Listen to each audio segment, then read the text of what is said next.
Salut les gens! Aujourd'hui je vais vous faire un update lecture, ça fait longtemps que j'en ai pas fait, donc je vais vous faire les toutes dernières lectures que j'ai fait. Je vais commencer par vous parler d'un roman que j'ai lu il y a de ça déjà plusieurs mois, ça doit faire 1 ou 2 mois que je l'ai lu, je sais plus exactement.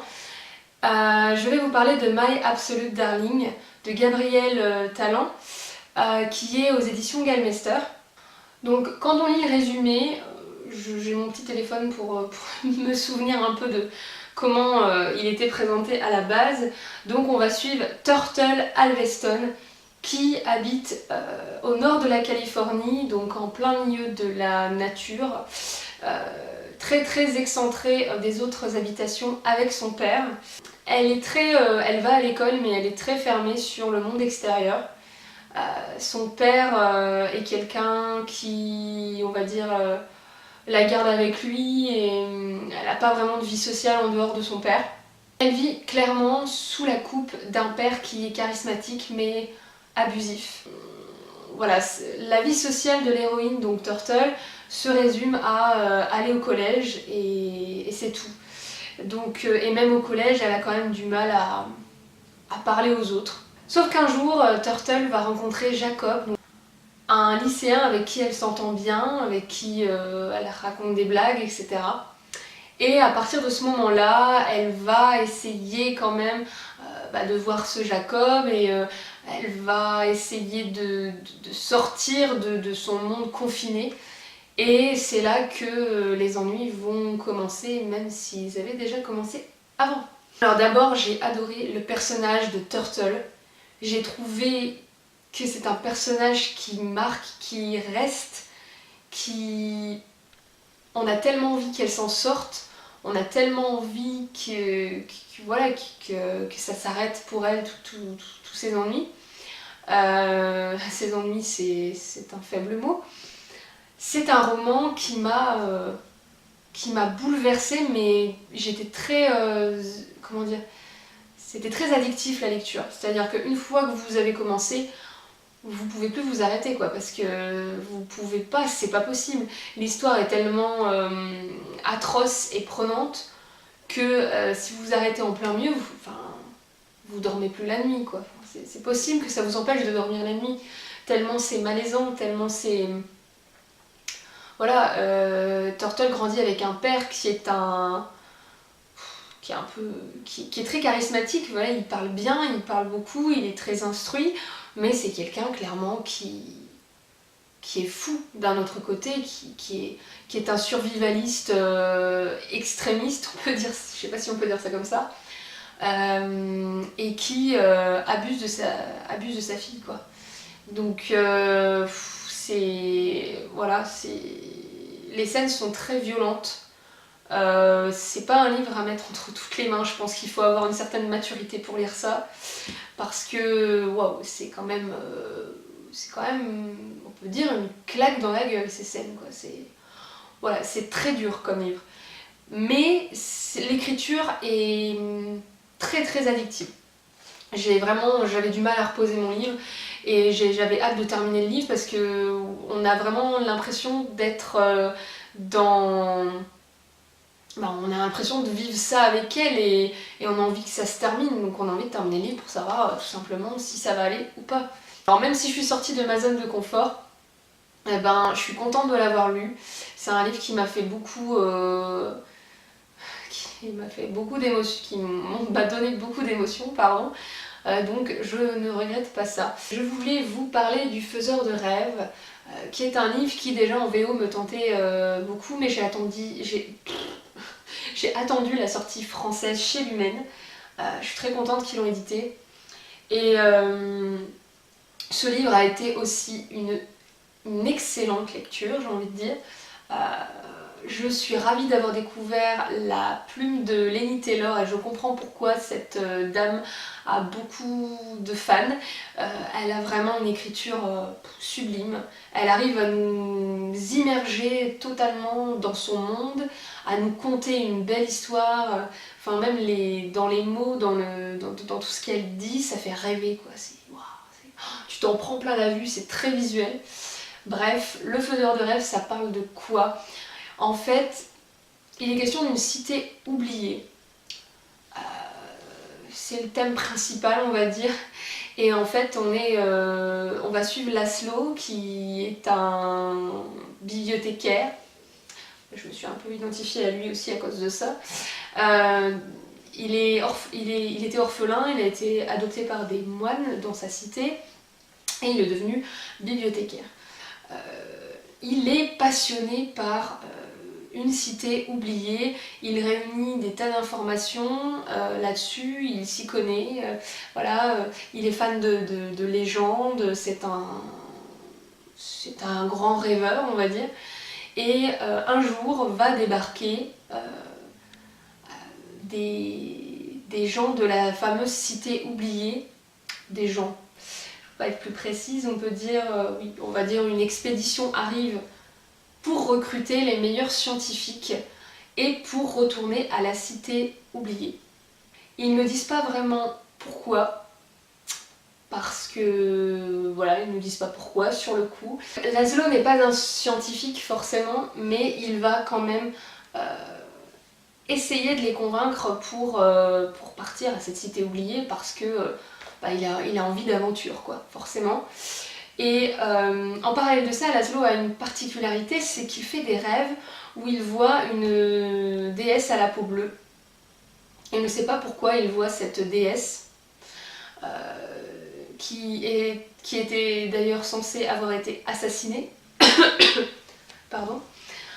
Du coup voilà, c'est quand même un livre qui va parler des rêves, des songes, de monstres, de fantômes. Il va se passer quand même beaucoup de choses et c'est un univers que j'ai pas eu l'habitude de lire. Le synopsis est vraiment très... Enfin, j'ai trouvé que c'était très original. Donc, mis à part l'univers qui était génial, l'écriture qui était sublime et très marquante, il y a aussi le personnage de Laszlo que j'ai adoré. Parce que c'est un personnage masculin qui est très bienveillant, qui met vraiment dans le bienveillant sans être abusé, quoi. C'est vraiment... il a une belle personnalité, j'ai adoré le suivre, j'ai adoré voir tous ses questionnements, c'est quelqu'un de très intelligent qui va réussir à se faire une place, petit bibliothécaire qu'il est parmi tous ces scientifiques, et j'ai adoré ce côté-là. Mis à part Laszlo, il y a aussi d'autres personnages que j'ai adorés. Je ne vous dirai pas lesquels parce que ça va vous spoiler, mais les personnages secondaires sont aussi très bien faits. Bref, ce roman a tout pour lui. Maintenant, je suis un peu deg de devoir attendre longtemps pour le tome 2. J'ai trop hâte de lire la suite. Et c'est quand même un beau bébé, mais l'écriture est tellement belle que ça coule tout seul, ça va tout seul. J'ai lu aussi dans la combi de Thomas Pesquet de Marion Montaigne chez Dargaud. Franchement, je vous la conseille parce que je me suis marrée, mais je me suis marrée. À chaque planche, il y avait quelque chose de drôle, quoi. C'était énorme. Et en plus, non seulement on se marre tout du long, mais en plus, on apprend plein de choses. On va suivre donc le voyage d'abord l'entraînement de cet astronaute, donc Thomas Pesquet, puis un peu au moment où il était dans la station spatiale internationale, et c'était vraiment franchement génial. Je savais pas... il y a quand même des choses exagérées, mais je pense qu'il y a quand même énormément de choses qui sont vraies dans tout ça. C'était hyper intéressant de voir, en fait super drôle, de voir leur entraînement. En fait, une bonne partie du livre est sur l'entraînement des astronautes et tout ce qu'ils font avant de pouvoir partir en mission dans l'espace. Et donc je disais qu'ils passaient une série de tests interminables et c'était vraiment incroyable de découvrir tout ça. Bref, donc si ça vous intéresse, foncez sur cette BD, elle vaut vraiment le coup. On y passe quand même pas mal de temps de lecture parce qu'elle est assez épaisse en fait. Donc voilà, c'était un délice cette BD. Et finalement, je vais vous parler de ma dernière lecture très récente du coup. Donc moi Simon, 16 ans, Homo sapiens, de Becky Albertalli, c'est un emprunt bibliothèque. Donc on va suivre Simon qui est homosexuel et qui ne l'a encore dit à personne. Un jour, régulièrement, il échange des mails avec un garçon, donc un autre garçon qui s'appelle Blue.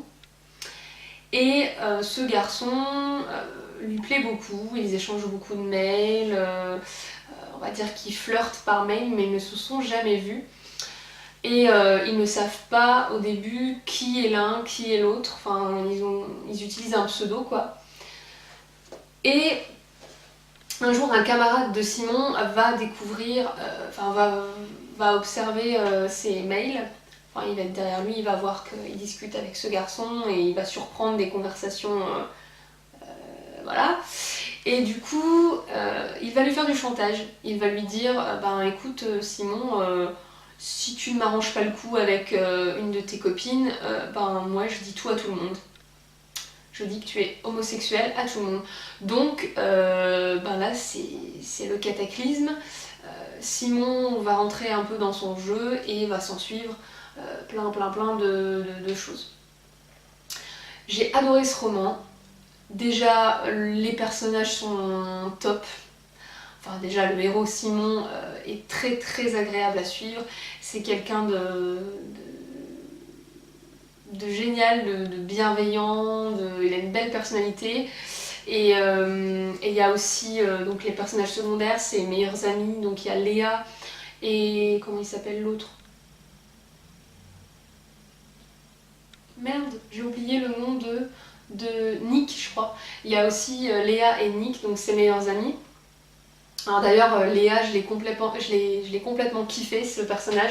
D'ailleurs ils ont sorti donc une suite à cette série et qui est sur le personnage de Léa et j'ai trop hâte de le lire.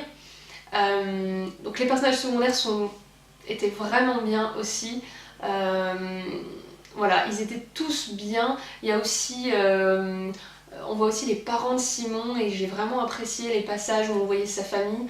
Il y a quand même pas mal de passages soit avec ses sœurs ou ses parents et j'ai trouvé ça vraiment bien qu'on voit ce côté-là. Jusqu'au bout, on a le mystère aussi de qui est Blue. Alors on essaye de deviner par rapport à l'entourage de Simon qui ça peut être dans le lycée déjà. Est-ce qu'il est dans son lycée voilà. Enfin, déjà Simon est sûr que ce mec est dans son lycée. J'ai adoré suivre les réflexions de Simon, toutes les questions qu'il se pose, les injustices pour lui, etc. Enfin, j'adore ce personnage. Même si c'est un thème fort, j'ai trouvé que c'était un livre vraiment plein de légèreté, de fraîcheur, d'humour. C'est un livre qui fait du bien. J'ai trouvé au final que c'est un livre très positif. C'est un livre qui dit aussi que c'est génial de pouvoir être soi-même avec tout le monde et c'est un message je pense super important. Voilà, cette date lecture est terminée. J'espère vous retrouver très bientôt dans une nouvelle vidéo. En attendant, je vous souhaite toujours de très bonnes lectures et n'hésitez pas en commentaire à discuter de ces livres avec moi. Salut!